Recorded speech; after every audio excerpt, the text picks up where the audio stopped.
সপোন হৈ পৰিল বিএলটিৰ তিনি প্ৰধান ৰাজনৈতিক লক্ষ্য। ডেৰ দশক জোৰা সুবিধাবাদী ৰাজনীতিৰ কৰুণ পৰিণতি। হাগ্ৰামাৰ ঘটনাৰ পৰা অগপ UPPL শিক্ষা লওক।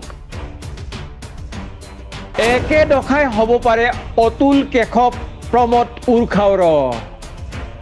ব্ৰহ্মপুত্ৰৰ উত্তৰ পাৰে পৃথক বড়োলেণ্ড ৰাজ্য, দক্ষিণ পাৰে অধিক ক্ষমতা সম্পন্ন জনজাতি স্বায়ত্তশাসিত পৰিষদ আৰু কাৰ্বি আংলং জিলাৰ বড়োসকলক পাহাৰীয়া জনজাতিৰ স্বীকৃতিৰ দাবীৰেই 96 বৰ্ষত বড়ো লিবাৰেশ্যন টাইগাৰ্ছ চমুকৈ BLTৰ আত্মপ্ৰকাশ ঘটিছিল। 2003 বৰ্ষত কেন্দ্ৰত শাসনাধিষ্ঠিত অটল বিহাৰী বাজপেয়ীৰ চৰকাৰ, অসমৰ শাসকীয় তৰুণ গগৈৰ কংগ্ৰেছ চৰকাৰ আৰু আন্দোলনকাৰী BLT নেতৃবৰ্গৰ মাজত স্বাক্ষৰিত হৈছিল ঐতিহাসিক বড়ো টেৰিটৰিয়েল কাউন্সিল চমুকৈ BTC চুক্তি। এই চুক্তিৰ সবাতোকৈ উল্লেখযোগ্য দিশটো আছিল দেশৰ ভিতৰত কেৱল পাহাৰীয়া জনজাতিৰ বাবে প্ৰযোজ্য হৈ অহা ষষ্ঠ অনুসূচীৰ ক্ষমতা প্ৰথমবাৰৰ বাবে ভৈয়াম অঞ্চললৈ সম্প্ৰসাৰিতকৰণ। ৰাজ্যখনৰ মুঠ 3079খন ৰাজহ গাঁও সামৰি নতুনকৈ গঠন কৰা কোকৰাঝাৰ, বাক্সা, চিৰাং আৰু ওদালগুৰি জিলাৰে সৃষ্টি হ'ল বড়ো টেৰিটৰিয়েল কাউন্সিল। ব্ৰহ্মপুত্ৰৰ উত্তৰ পাৰে পৃথক বড়োলেণ্ড ৰাজ্যৰ পৰিৱৰ্তে গঢ়ি উঠিল বড়ো টেৰিটৰিয়েল পৰিষদ। BLTৰ তিনি প্ৰধান ৰাজনৈতিক দাবীৰ প্ৰথম দাবীটোৰ আংশিক অংশ পূৰণ হৈ উঠিল যদিও সংগঠনটোৰ দ্বিতীয় আৰু তৃতীয় প্ৰধান ৰাজনৈতিক দাবী আজি পৰ্যন্ত দাবী হৈয়ে ৰৈ গ'ল। ব্ৰহ্মপুত্ৰৰ দক্ষিণ পাৰত অধিক স্বায়ত্তশাসিত জনজাতি পৰিষদ আৰু কাৰ্বি আংলং জিলাৰ বড়োসকলক পাহাৰীয়া জনজাতিৰ মৰ্যাদা বিগত ডেৰ দশক জুৰি চৰকাৰৰ ৰঙা ফিটাৰ মাজতে আবদ্ধ হৈ পৰিল। কোকৰাঝাৰ চহৰত BTCৰ প্ৰথমগৰাকী মুখ্য কাৰ্যবাহী সদস্য হিচাপে শপত গ্ৰহণ কৰা হাগ্ৰামা মহিলাৰীয়ে একেৰাহে তিনিটাকৈ কাৰ্যকালৰ বাবে পৰিষদৰ ক্ষমতাত থাকিল। অকল পৰিষদীয় ক্ষমতাতে নহয়, পৰিৱৰ্তিত ৰাজনৈতিক পৰিস্থিতিয়ে আনি দিয়া সুযোগৰ সদ্ব্যৱহাৰ কৰি হাগ্ৰামা মহিলাৰী দিছপুৰৰ ৰাজ্য চৰকাৰৰো কিংমেকাৰ হৈ পৰিল।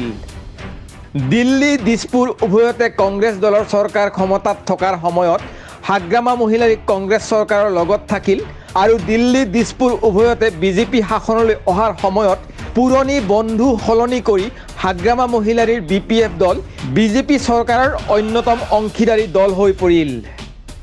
কি তৰুণ গগৈৰ কংগ্ৰেছ চৰকাৰ আৰু কি সৰ্বানন্দ সোণোৱালৰ BJP চৰকাৰ উভয়তে ডেৰ দশক জুৰি চিনাকি মুখ হৈ পৰিল হাগ্ৰামা মহিলাৰী, প্ৰমীলা ৰাণী ব্ৰহ্ম, ৰিহন দৈমাৰী আৰু চন্দন ব্ৰহ্ম। BPF দলৰ ৰাতিপুৱা কংগ্ৰেছ আৰু আবেলিলৈ BJPৰ সুবিধাবাদী ৰাজনীতি আৰু বেছিদিন নিটিকিল। 2020 বৰ্ষৰ 27 জানুৱাৰীত দিল্লীত কেন্দ্ৰৰ মোদী চৰকাৰ, সৰ্বানন্দ সোণোৱালৰ অসম চৰকাৰ আৰু NDFB আপচু নেতৃবৰ্গৰ মাজত নতুনকৈ স্বাক্ষৰিত হ'ল বড়ো টেৰিটৰিয়েল ৰিজন চমুকৈ BTR চুক্তি। নতুনকৈ স্বাক্ষৰিত চুক্তিয়ে বড়ো ৰাজনীতিত আনি দিলে পৰিৱৰ্তনৰ জোৱাৰ। পৰিস্থিতি এনেকুৱা পৰ্যায়লৈ অৱনমিত হৈ পৰিল যে 2016 বৰ্ষৰ পৰা দিছপুৰত সৰ্বানন্দ সোণোৱালৰ BJP মিত্ৰগত চৰকাৰৰ অন্যতম অংশীদাৰ দল হৈ থকা BPFক আনকি দিছপুৰৰ চৰকাৰে সংগ নিদিয়া হৈ পৰিল।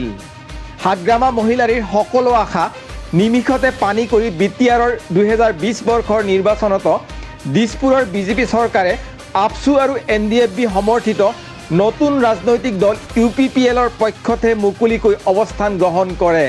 বড়োভূমিৰ ৰাইজৰ মাজত অহা পৰিৱৰ্তন আকাংক্ষী ৰাজনৈতিক ধুমুহাত প্ৰথমতে BTRৰ ক্ষমতা আৰু তাৰ পিছত দিছপুৰৰ গাদীৰ পৰাও উফৰিব লগাত পৰে একালৰ প্ৰবল প্ৰতাপী হাগ্ৰামা মহিলাৰীৰ BPF দল। যিগৰাকী হিমন্ত বিশ্ব শৰ্মাৰ হাতত হাত ধৰি এদিনত হাগ্ৰামা মহিলাৰীৰ BPF দল কংগ্ৰেছৰ ভাল দিনত কংগ্ৰেছ আৰু BJPৰ ভাল দিনত BJPৰ মিত্ৰ হৈ পৰিছিল, সেই একেগৰাকী হিমন্ত বিশ্ব শৰ্মাৰ হেতৰ বাবে 2020 বৰ্ষৰ BTR নিৰ্বাচন আৰু 2021 বৰ্ষৰ অসম বিধানসভা নিৰ্বাচনত ভাৰতীয় জনতা পাৰ্টীয়ে সংগই নিদিলে হাগ্ৰামা মহিলাৰীক। সুবিধাবাদী ৰাজনীতিৰ কি চৰম পৰিণতি প্ৰথমে হেৰুৱাব লগা হ'ল বিটিআৰৰ গাদী আৰু তাৰ পিছতে হেৰুৱালে দিছপুৰৰ ক্ষমতাও হাগ্ৰামাৰ নিজৰ বুলিবলৈ এতিয়া আছে মাত্ৰ 3জন বিধায়ক আৰু 15গৰাকীকৈ বিটিআৰৰ নৱনিৰ্বাচিত সদস্য এই সকলৰ কোনে কেতিয়া কোন মুহূৰ্তত হাগ্ৰামাৰ সংগ এৰি UPPL অথবা BJP দলত সামিল হয় তাৰো কোনো নিশ্চয়তা নোহোৱা হৈ পৰিছে হয়তো এআই সুবিধাবাদী ৰাজনীতিৰ অন্তিম পৰিণতি পলিটিক্যাল ডেস্ক ৰিপৰ্ট সংবাদ লাইভ এই মানুহজনে যে মানুহৰ আগত লাজ দি মাৰিব ইফালে ঘৰত চাউল দাইল শাকপাচলি ফলমূল একোৱেই নাই কি উপায় উলিয়াও এতিয়া উপায় আছে বৌ আজিৰ যুগত সকলো সম্ভৱ নেক্সট দোকান নামৰ এপটো এনে এক সুব্যৱস্থা যাৰ জৰিয়তে আপোনাৰ দৈনন্দিন জীৱনৰ সকলো প্ৰয়োজনীয় সামগ্ৰী আপুনি বিচৰা মতে অৰ্ডাৰ কৰি কম সময়তে পাব পাৰে মাথো তাৰ বাবে আপোনাৰ মোবাইল ফোনৰ প্লে ষ্টৰলৈ গৈ ডাউনলোড কৰক নেক্সট দোকান এপটো